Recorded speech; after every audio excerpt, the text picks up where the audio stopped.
사랑의 하나님 아버지,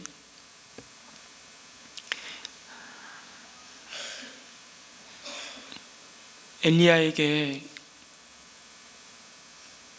그 광야의 그 메마른 로뎀나무 아래에서 말씀하여 주시고 그를 찾아오시고 그를 먹이시고 그 고난 자리에서, 그 실패의 자리에서 다시 한번 소망의 주님을 새롭게 만나게 해주시고 호렙산에서 세미한 음성으로 그가 부름받은 자리가 어디인지를 다시 한번 명확하게 드러내 주셔서 감사합니다.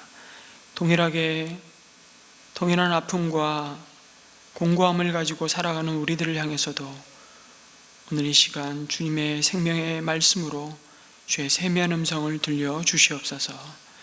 주님 앞에 우리의 삶과 우리의 하나님 아버지 삶에 허락하신 그 모든 관계들을 올려드리며 우리 주 예수 그리스도의 이름으로 기도드립니다. 아멘. 우리 계속 엘리야의 삶에 대해서 묵상해 가고 있습니다.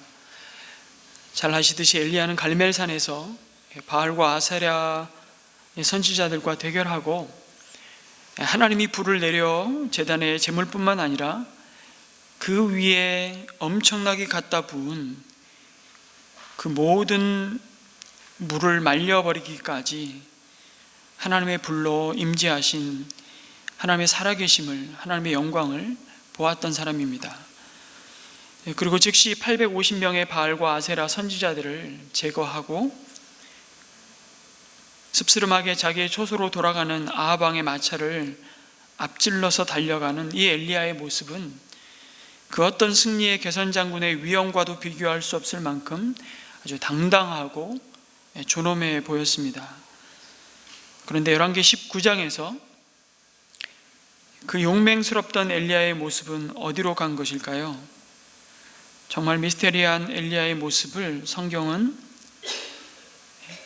어떤 가림 없이 있는 그대로 보여주고 있습니다. 그를 이스라엘 민족의 영웅으로 각색하여 우리에게 보여주고 있지 않고요. 오늘 말씀에서 우리는 이세벨의 살해 협박에 두려워 떨며 급하게 도망치는 엘리야의 모습을 보게 됩니다. 엘리야가 두 번 그의 생애에서 도망치죠. 적어도 성경에 나타난 엘리야의 생애 속에서 한 번은 하나님이 명령하셔서 그리 시냇가로 도피케 하십니다. 하나님의 말씀하심이 있었기 때문에 그 말씀에 순종하고 떠나지만 오늘 이 엘리야의 도망은 전혀 하나님과 상관없이 스스로 결정하고 가고자 하는 목적지도 스스로 결정하고 도망치고 있는 엘리야의 모습을 보여줍니다. 이런 모습 속에 아마 백성들은 이세벨에게 이미 죽임을 당한 하나님의 종들을 보면서 이제 그 땅에 남겨진 하나님의 선지자들도 숨죽이고 뿔뿔이 흩어진 마당에 엘리야만이라도 그들의 믿음을 지켜줄 마지막 보루와 같은 그런 자이기를 소망했을 겁니다. 다른 모든 사람들이 하나님을 배반하고 떠나갈지라도 엘리야만큼은 믿음의 사람들의 이 마지막 자존심을 지켜주기를 간절히 바랬을 겁니다. 그러나 우리와 성정이 다를 바 없는 인간 엘리야의 연약함과 무기력함을 있는 그대로 다 드러내십니다. 어찌된 이유인지 엘리야는 그의 삶 가운데 가장 위대한 승리를 거둔 직후에 가장 처참한 패배를 맛보았습니다. 너무나도 어이가 없고 너무도 당혹스러운 모습을 보여줍니다. 인간적으로 보면 이보다 더 실망스러운 모습은 없을 겁니다. 그래도 이 사람만큼은 믿었는데 우리는 엘리야가 어쩌다 이 지경이 되어버렸는지 묻지 않을 수 없습니다. 왜냐하면 이 동일한 사건이 하루 사이에도 몇 번씩 오늘 우리의 일상 속에서도 벌어지고 있기 때문입니다. 사탄은 동일한 방법으로 우리의 믿음을 허물기 위해 하나님의 백성을 오늘도 동일한 방법으로 흔들고 공격하기 때문입니다. 여러분, 갈멜산에서의 승리 뒤에 찾아온 이 실패의 원인이 무엇이었을까요? 우리 많은 묵상을 해볼 수 있습니다. 자, 일주일 동안 엘리야의 이 실패를 묵상하면서 엘리야라는 인물을 가지고 한 일주일 동안 특별 집회를 해도 되겠다. 너무나 많은 메시지를 담고 있고, 이게 곧 우리의 자화상이라는 것을 너무 액면 그대로 보여주고 있어서요. 여러분, 엘리야는 하나님을 신뢰하는 믿음을 지금 잃어버렸습니다. 엘리야가 어떤 사람입니까? 사실 엘리야는 이세벨의 살해 위협과는 비교할 수 없는 더한 위기 상황 속에서도 하나님을 바라보고 신뢰하고 믿음으로 행했던 사람입니다. 생각해 보십시오. 그 이전의 긴 가뭄과 기근 가운데서도 하나님의 약속을 붙잡고 그리 시냇가로 가라고 하면 가고 시돈 땅 사르밧 과부의 집에 머물라 하면 머물렀던 엘리야였습니다. 그리고 그 순종 가운데 사람의 생각과 계획과 상식을 초월하셔서 엘리야와 그와 함께한 사람들을 먹이시고 보호하셨던 그 하나님의 전능하심을 경험한 자였습니다. 누가 먹이시는지를, 누가 자신의 인생을 살리시고 책임지시는지를 그 몸으로 생생히 경험했던 엘리야였습니다. 사르밧 과부의 아들이 죽었을 때 그는 기도하여 하나님의 응답을 받았습니다. 어디 그뿐입니까? 다시 말씀드리지만 갈멜산에서 바알과 아세라 선지자들과 대결하면서 엘리야는 믿음으로 제단에 물을 갖다 부으라고 명령합니다. 3년 반 동안 비가 오지 않던 땅에 비가 오기를 믿음으로 기도할 때 손바닥만한 작은 구름을 보면서도 하나님의 응답하심을 확신할 수 있었던 엘리야였습니다. 기적의 사람, 기도의 사람, 엘리야였습니다. 이런 엘리야에게 이세벨이 자신을 죽이겠다고 협박하는 소리는 이게 정말 가소롭기 그지없는 애교춤으로 들려야 되지 않습니까? 그런데 그 소리에 그만 사로잡혀 엘리야는 하나님을 향한 믿음의 줄을 한순간 놔버리고 맙니다. 개역 개정에 보니까 더 좋은 번역을 해놨더라고요. 엘리야가 그 형편을 보고 지금까지 주목하고 끊임없이 바라보았던, 그리고 하나님 뭐라고 말씀하시는지를 그 영혼의 귀를 쫑긋 세우고 들었던 엘리야의 눈과 귀가 바라보아야 할 것을 바라보지 않고 들어야 할 음성을 듣지 않고 지금 엉뚱한 것을, 그 상황만을 보고 무너져 가고 있는 엘리야의 모습을 보여줍니다. 그 상황이 그에게 너무 갑자기 그 인생 가운데 그 인생을 사로잡아 버리고 맙니다. 이게 어찌 된 일입니까? 위기는 항상 예고 없이 닥치는 것 같습니다. 그런데요, 하나님을 신뢰하는 길을 벗어나는 데는 이미 경계했어야만 하지만 관리되지 않은 채 방치되어 있는 영적인 여러 가지 질병들이 이미 있습니다. 우리 폐결에 걸렸지만 증상이 언제 나타나던가요? 정말 치료가 감당하기 어려울 지경까지 가서야 저도 기침을 하고 열이 나기 시작해서 엑스레이를 찍어보니까 활동성 폐결핵이라고 그러더라고요. 그 몸을 다루어야 되고 관리해야 되고 가꾸어 써야 되는데 방치한 그 영적인 질병들, 그것들이 결국 엘리야가 바라보지 말아야 될 것을 바라보게 만드는 엄청난 공격 앞에 속절없이 무너지는, 엘리야의 믿음이 무너지는 모습을 보여주는 겁니다. 여러분, 그것이 뭡니까? 그 영적인 질병들이 뭡니까? 엘리야는 자주 이런 말을 합니다. 이제 나만 홀로 남아 있습니다. 주님의 예언자들을 이스라엘이 칼로 쳐서 죽이고 그들은 내 목숨마저도 없애려고 찾고 있습니다. 엘리야는 어느 순간 이 말을 늘 입에 달고 다닙니다. 그리고 마치 하나님이 잊으실까 봐 기억하시라고 반복해서 말합니다. 엘리야는 지금 자신만큼은 여느 선지자와 같은 그런 취급을 받아서는 안 된다고 생각합니다. 자신의 생명과 가치는 특별하다고 생각하는 것 같습니다. 어느덧 엘리야는 하나님 앞에서까지 자신의 가치를 지켜 세우고 있었던 것입니다. 당연히 그런 자신이 행했던 기도와 순종을 통해 이루어졌던 그 모든 기적이, 그리고 그 기적이 가져올 결과에 대해서도 추호의 의심이 없었습니다. 이쯤 되면 세상이 아마 이제부터 뒤집어질 것이라고 확신하지 않았겠습니까? 자, 보라고, 내가 바알과 아세라 선지자 850명을 하루아침에 싹 쓸어버렸다니까. 이제 더 이상 무서울 곳이 없었습니다. 엘리야는 자신이 하나님께 없어서는 안 될 존재라고 생각했는지도 모르겠습니다. 하나님이 부여하신 참 건강한 자존감을 넘어서 어쩌면 엘리야는 나 아니면 하나님 어떻게 하려고 하십니까? 제가 지금 이세벨에게 붙잡히면 주님의 일이 어떻게 이루어지겠습니까? 스스로를 과대평가하고 있었는지도 모릅니다. 여러분, 하나님을 섬기는데 없어서는 안 될 존재는 아무도 없다는 사실을 기억하셔야 합니다. 하나님은 마른 막대기도 들어서 이 돌들로도 하나님을 찬양하시겠다고 하겠다고 말씀하시는 분입니다. 엘리야는 그것을 잊어버렸습니다. 그래서 엘리야는 어제의 승리가 내일의 승리를 당연히 보장한다고 확신했습니다. 그러나 큰 싸움을 이기고 승리의 질주를 했다고 해서 그 다음의 싸움에서 저절로 이길 수는 없습니다.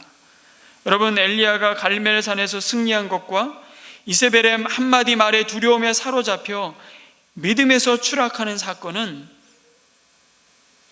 단 하루 사이에 벌어진 일로 보입니다. 이것이 별 수 없는 인간입니다. 아침에는 갈멜산의 정상으로 올라갔다가 저녁이면 부엘세바 사막의 내리막길로 치닫는 것이 우리 인생의 연약함입니다.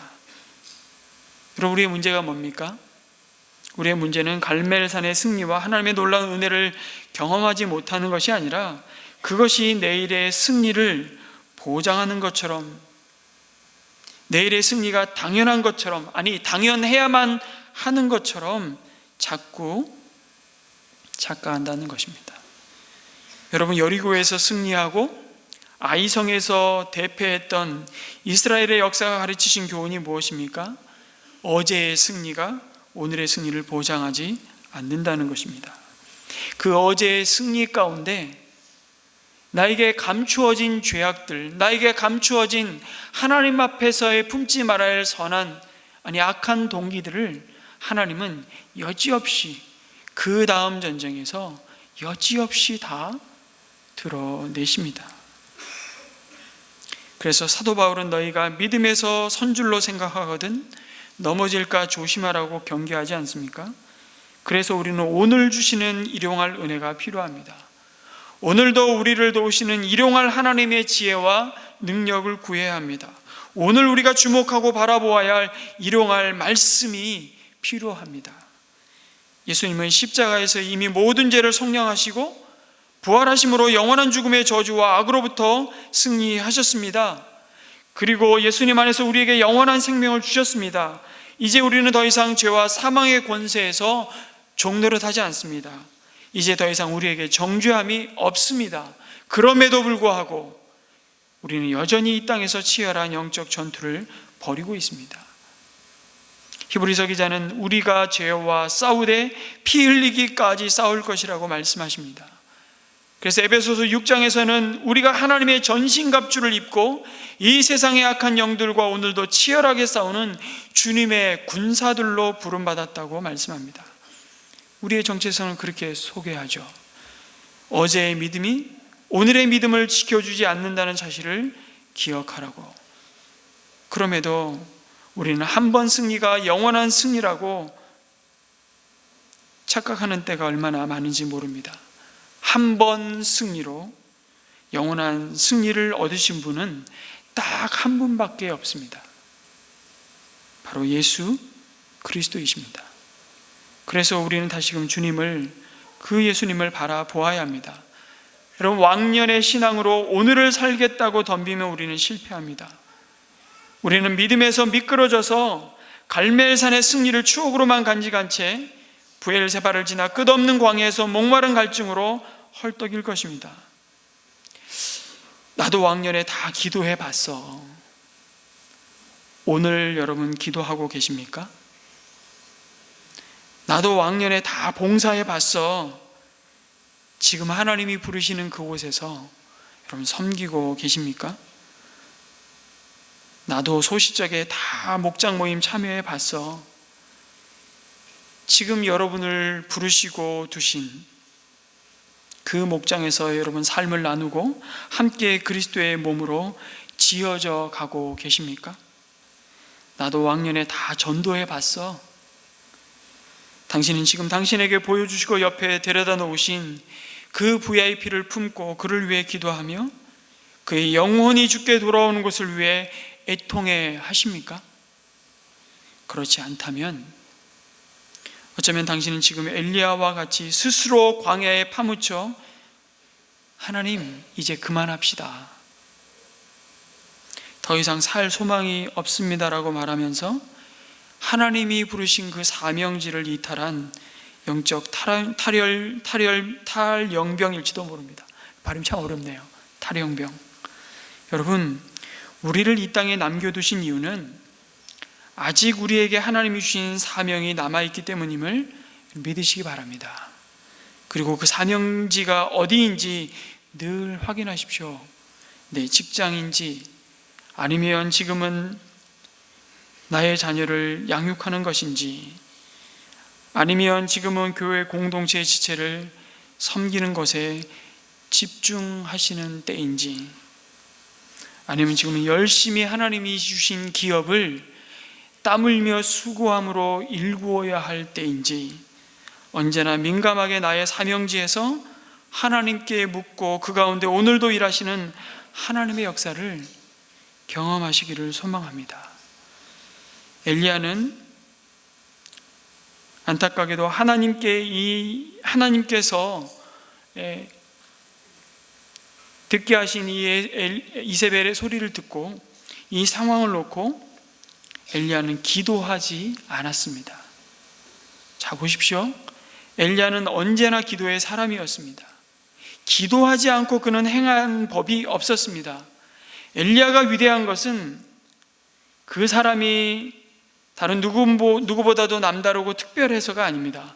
언제나 그가 하나님께 기도하고 응답하시는 하나님의 인도하심에 순종했기 때문입니다. 그러지 않고는 움직인 적이 없었습니다. 항상 엘리야의 걸음을 시작하게 하신 말씀이 있습니다. 지금까지 열왕기 18장까지 그 말씀을 가만히 살펴보면 이런 말씀이에요. 주님께서 엘리야에게 말씀하셨다. 엘리야는 주님의 말씀대로 가서, 이런 표현들이 반복됩니다. 이 말씀에 말해주듯이 언제나 기도 가운데 하나님의 지시하심을 받았고요, 그 지시한 대로 순종한 것이었습니다. 그런데 이세벨의 말을 마음에 담는 순간 그만 엘리야는 아무런 기도를 올리지 않습니다. 그 결과는 무엇입니까? 만사를 스스로 결정하고 행하는 겁니다. 자신의 생명을 지키기 위해 하나님께 묻지도 않고 도망갑니다. 그가 도망가고자 하는 목적지도 그가 스스로 결정합니다.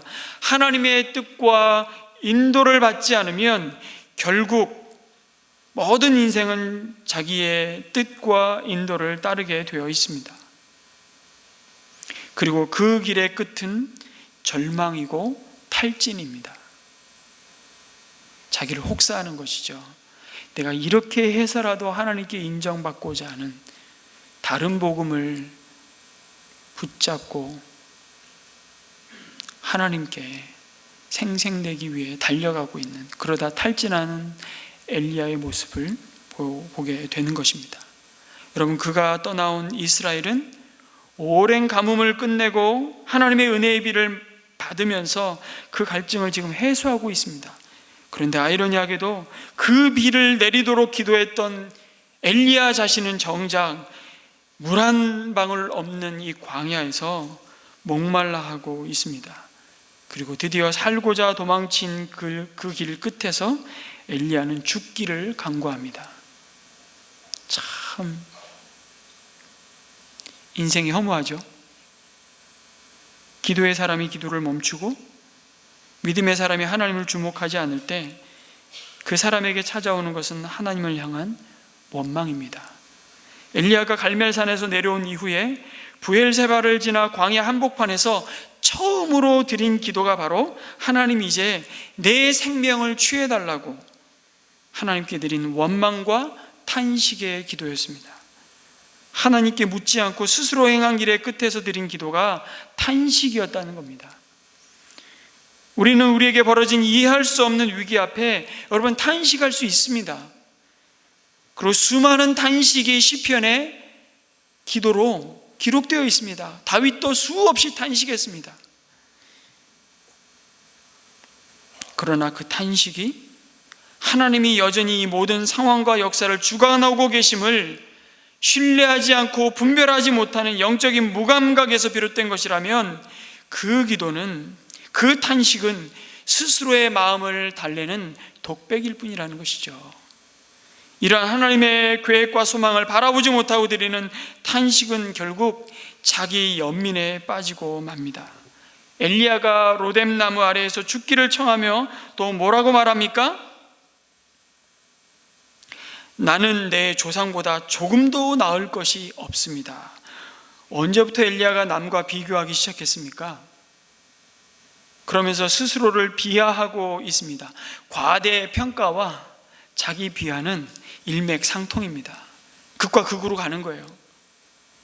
나 아니면 이 패역하고 악한 이스라엘이 결코 하나님께 회개하고 무릎 꿇지 않을 것처럼 자신만만하던 엘리야가 순식간에 세상에 나보다 쓸모없는 인간이 없다고, 하나님이 나 같은 선지자를 왜 부르셔서 하나님의 일을 다 망치냐고, 마치 모든 것이 끝난 것처럼 지금까지 하나님이 자신을 통해 행하셨던 모든 일이 의미 없는 일인 것처럼 취급해 버립니다.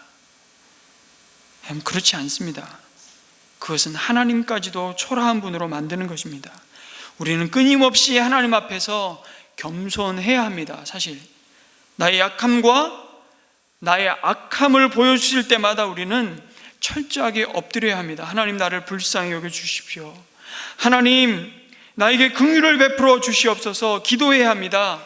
그러나 하나님이 나를 불쌍히 여겨주셔야지 스스로 불쌍히 여겨서는 안 됩니다. 그것은 전혀 위로가 되지 않기 때문입니다. 진정한 위로는요, 하나님이 긍휼히 여겨주실 때 주어지는 것임을 기억하시기 바랍니다. 엘리야의 기도는 우리가 연민에 빠져 있을 때 그 기도의 내용이 얼마나 한심해질 수 있는지를 보여줍니다.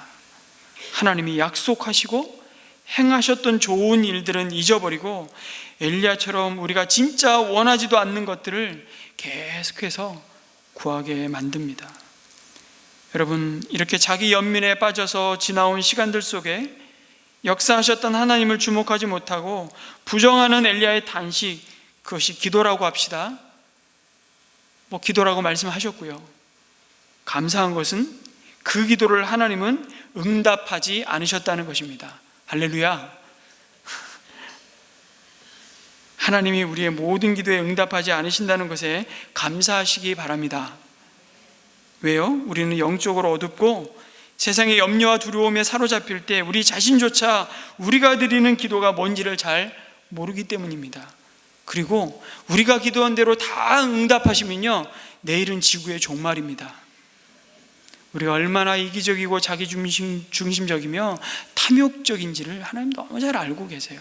그런데 우리의 원하는 대로 우리의 기도를 다 응답하신다고요? 무서운 이야기입니다. 그것이 하나님의 뜻인지 나의 뜻인지, 하나님의 소원인지 나의 야망인지, 우리 자신에게 그것이 복인지 아니면 독인지 분별하지 못하면서 우리는 기도합니다. 감사한 것은 하나님이 그 모든 기도에 오늘도 선하심으로 응답하신다는 것입니다. 여러분, 가장 영광스러운 순간에도 우리는 내가 하나님께 드리는 기도가 뭔지를 잘 몰라요. 착각해요. 대표적인 사람이 누구입니까? 베드로 아닙니까? 베드로. 엘리야하고 베드로하고 되게 닮아 있어요. 엘리야와 모세와 예수님이 변화산에서 변화되셔서 대화 나누실 때 그 자리에 누가 있었습니까? 베드로가 있었어요. 그러니까 베드로가 뭐라 그래요? 주님, 저 참 지저분하고 저 말도 안 되는 저 세상으로 내려가지 말고 내가 여기 초막 셋은 지을 수 있습니다. 여기 머뭅시다 그냥. 그리고 이제 그 모든 영광이 사라진 순간 뭐라 그래요? 예수님이 네가 지금 무엇을 구하는지도 모른다고 하잖아요. 네가 너를 잘 모르는데. 참 우리의 기도가 허공을 울릴 때가 얼마나 많은지 모릅니다. 위대한 기도의 사람이었지만 하나님이 이번만큼은 엘리야의 기도를 거절하셨습니다. 다시 한번 말씀드립니다. 여러분, 당신의 기도에 응답해 주지 않으신 축복으로 말미암아 하나님께 감사의 예물을 드리시기 바랍니다. 아멘이 안 되시죠? 한순간의 절망과 어둠의 심연에 빠져서 부르짖는 우리의 정신없는 기도를 심각하게 여기시고 다 들어주시지 않으신 하나님께 감사합니다. 그런 기도들이 비록 우리 입에서 튀어나왔을지라도 하나님은 여전히 자기 백성의 중심에 있는 하나님을 향한 참 사랑과 그 말씀에 의지해서 품은 그 참 소원을 보시고 그것들을 다시 품고 일어서도록 우리를 다시금 부르십니다. 우리는 악할지라도 주님은 선하십니다. 우리는 어리석을지라도 주님은 지혜롭습니다. 우리는 원망할지라도 주님은 오래 참으십니다. 우리는 주님 곁을 떠날지라도 주님은 우리 곁을 찾아와 주십니다. 그리고 울부짖을지라도 주님은 마침내 세미한 음성으로 우리 영혼 속에 말씀하십니다. 내가 여기서 무엇을 하고 있느냐고 말입니다. 내가 여기서 지금 뭘 하고 있니?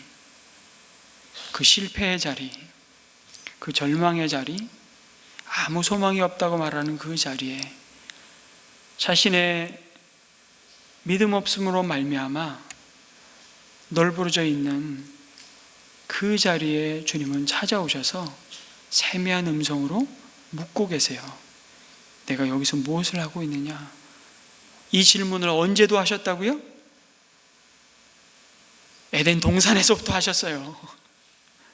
아담아, 내가 어디 있느냐? 그가 선악과를 따먹고 하나님과 같이 되고자 할 때 그 죄로 말미암아 벌거벗은 몸을 수치로 보게 되고 하나님이 가죽 옷을 지어 입히시면서 그를 찾아오시고 말씀하시잖아요. 내가 어디 있느냐? 몰라서 물으세요? 내가 있어야 할 자리가 아니라고. 하나님 우리를 다시 한번 그 하나님이 우리를 통해서 오늘도 하나님이 이루시고자 하시는 그 영광스러운 그 사명의 자리를 다시 부르시고 찾아오십니다. 여러분, 엘리야는 불안과 두려움으로 인해 더 깊은 광야로 자신을 몰아갑니다만 보십시오. 북이스라엘 이스르엘에서 유다 남쪽의 가장 끝 브엘세바까지 한 걸음에 도망갔지만 그곳에서도 엘리야는 두려움을 떨칠 수가 없어서 사환을 남겨두고 또 홀로 하룻길을 더 깊은 광야로 들어갑니다. 꼭꼭 숨어보지만 결국 자신이 왜 이렇게까지 해야 하는지도 모릅니다. 심한 자책감과 자괴감이 밀려옵니다. 내가 어쩌다가 이 지경이 되었는가? 내가 지금까지 경험했던 그 모든 하나님의 역사도 엘리야에게는 한낱 꿈과 헛된 바람 같을 뿐이었습니다. 이런 엘리야를 찾아오셔서 내가 여기서 무엇을 하느냐 세미한 음성으로 말씀하시면서 하나님이 내리신 처방이 무엇입니까?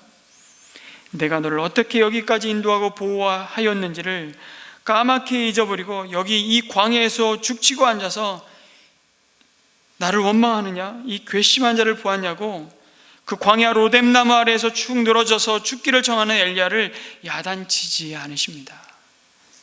내가 지금 여기서 이러고 있을 때냐고 윽박지르고 설교하지 않으셨습니다. 너 때문에 이제 기껏 아합과 이스라엘 백성이 그 긴 가문과 갈멜산에서의 전투로 인해 내가 그들의 하나님인 것을 알고 돌아올 기미가 보였는데 너 때문에 다 글러먹었다고, 내가 나의 능력과 영광을 내가 이세벨의 말 한마디에 도망치는 바람에 나의 위엄과 영광과 능력에 먹칠을 하였다고 호통치지 않으셨습니다.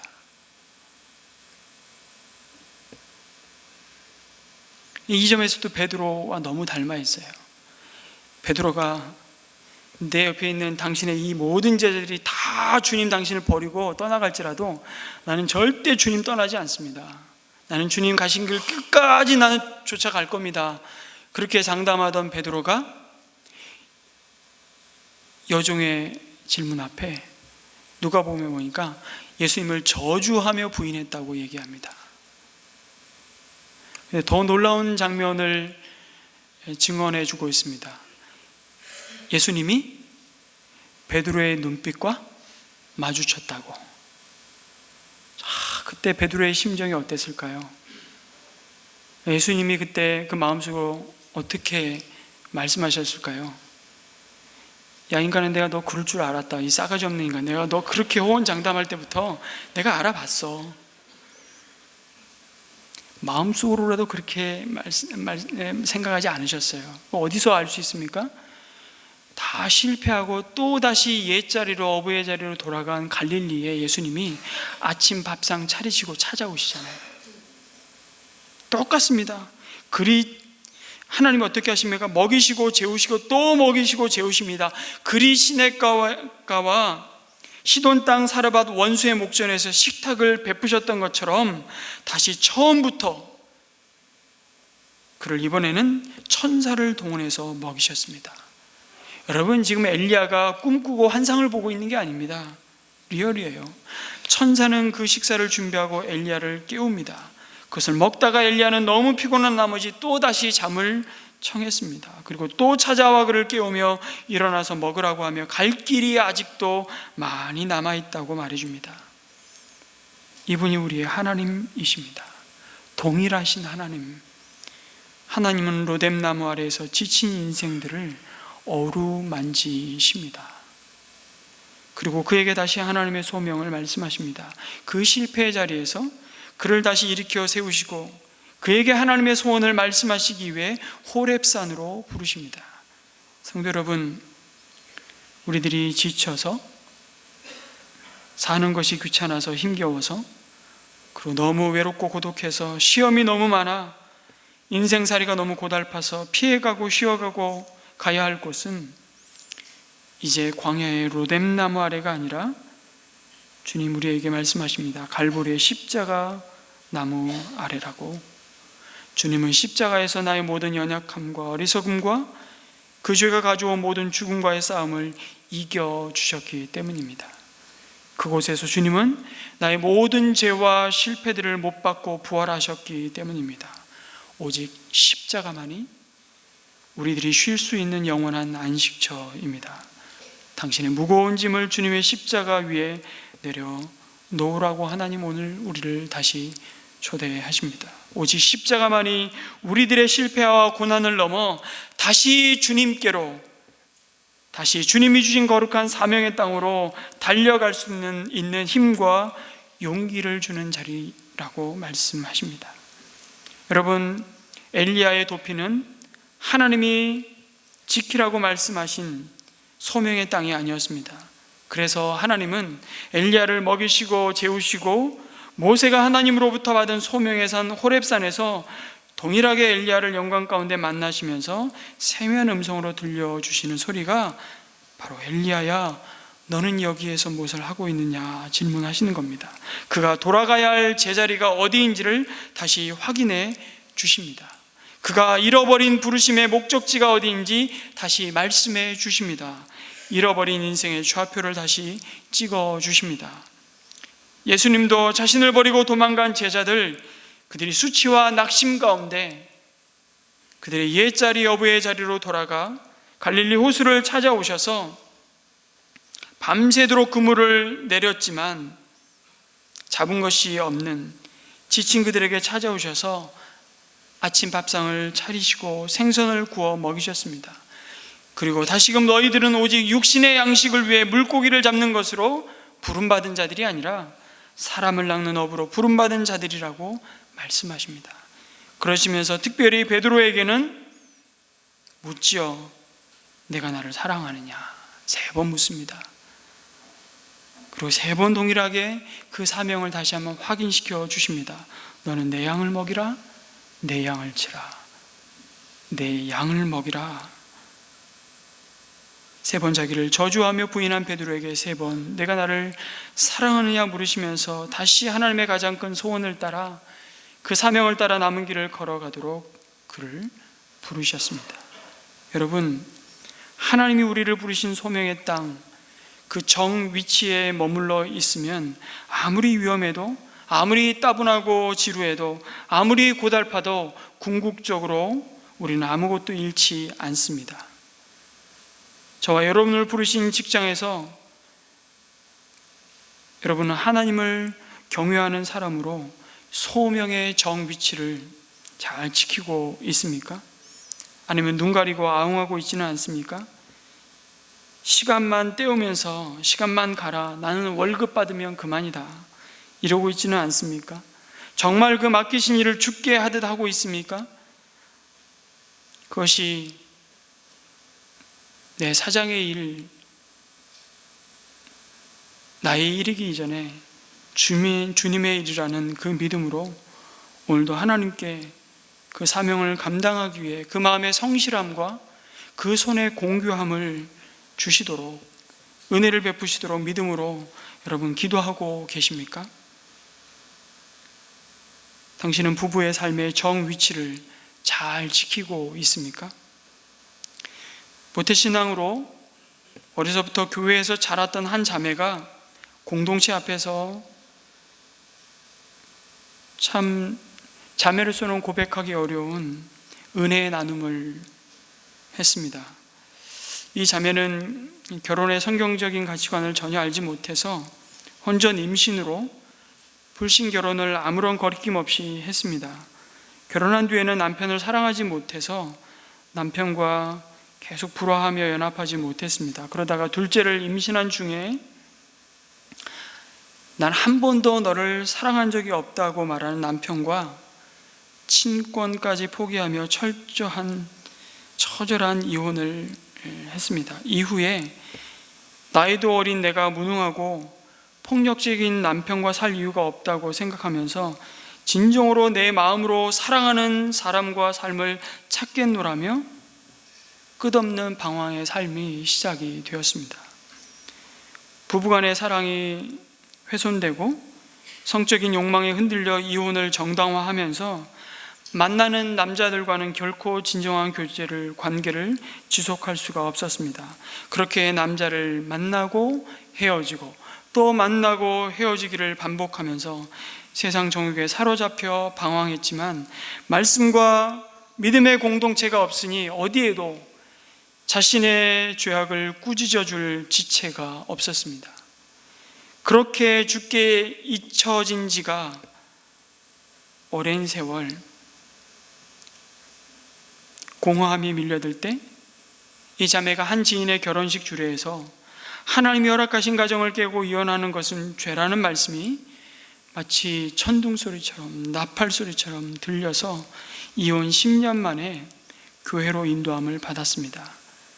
그 뒤에 공동체에 속해 말씀으로 양육을 받고 재결합을 하였습니다. 하지만 남편 또한 알코올 중독과 온갖 상처로 가득했기에 겉으로는 예배와 목장 모임에 빠짐없이 참석하며 순종했지만 자신과 남편은 부부관계의 상처를 넘어서지 못하고 있다고, 그것도 현재의 진행형이라고 고백합니다.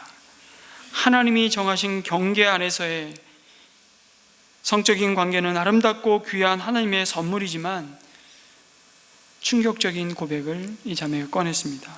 사실은 결혼 전에 성폭행을 당하고 낙태한 자신을 남편은 외면했고 그런 남편을 정죄하며 잠자리를 거부했다고. 이런 절망적인 수치심을 목장 모임에서 끊임없이 나누며 끊임없이 격려를 받았습니다. 그러자 놀라운 일이 벌어졌습니다. 그가 바라보던 남편이 그 남편이 아닌 거예요. 남편이 바람피워 자식을 버리고 집을 나간 저를 칼을 품고 원망해서도 가만히 보니까 재혼하지도 않고 자녀들을 키워준 것이 가장 큰 사랑임을 알게 되었던 겁니다. 아니, 그게 사랑이라고요? 이 자매는 그게 자신에게 하나님이 보여주신 진정한 사랑이라고. 공동체의 관심과 사랑으로 자매와 남편의 굳은 마음은 조금씩 부드러워졌고 목장 지체들이 자신의 오랜 마음의 상처를 위로하며 끊임없이 변호해 주었습니다. 평생 성폭행이라는 고통의 상처에 웅크려 정작 한 몸이 되어야 할 남편을 떠나 세상과 연합한 죄 많은 저를 안아주고 품어주고 먹이고 재우는 그 사랑을 경험하게 되니까 목장을 통해 그리스도와 연합하게 하시려는 나를 향한 주님의 사랑이 비로소 깨달아진 것입니다. 인간적인 사랑에 대한 환상을 드디어 버리게 되었다고 고백합니다. 남편과 믿음 안에서 조금씩 그리고 천천히 하나가 되면서 부부가 서로 사랑하는 것은 오직 그리스도 안에서만 가능하다는 것을 이제야 깨닫는다고. 그 사랑을 보여주는 공동체로 묶어주신 주님의 사랑이 가장 아름다운 나의 노래요 찬양임을 깨닫게 해주신 하나님께 감사한다고 고백하는 은혜의 나눔이었습니다. 여러분, 깨어진 그릇과도 같이 산산조각난 고단하고 절망스러운 이 자매의 로뎀나무는 어디입니까? 그의 아픔과 상처를 그리고 그녀의 고통을 함께 끌어안고 먹이면서 그리스도의 사랑으로 품은 목장이었습니다. 목장이 그럴 수 있는 것은 목장이 메마르고 죽음이 가득한 광야에 온전한 피난처, 바로 십자가의 그늘이기 때문입니다. 목장이 특별해서가 아니에요. 사람 별 수 없다니까요. 그런데 그 목장이 십자가의 그늘 아래에 있다면 그것은 전혀 다른 세상인 것입니다. 인간은, 세상은요, 이런 깨어진 그릇들 사실 싫어합니다. 왜 싫어하는 줄 아세요? 내 상처를 그대로 다 투영해 보여주기 때문이죠. 그래서 더 비난합니다. 더 정죄합니다. 더 배척합니다. 그러나 주님 안에서 내가 죄인임을 알고 주의 보혈로 내가 의로워졌음을 믿는 그 믿음, 그 믿음으로 모인, 믿음으로 한몸된 목장은 그렇지 않습니다.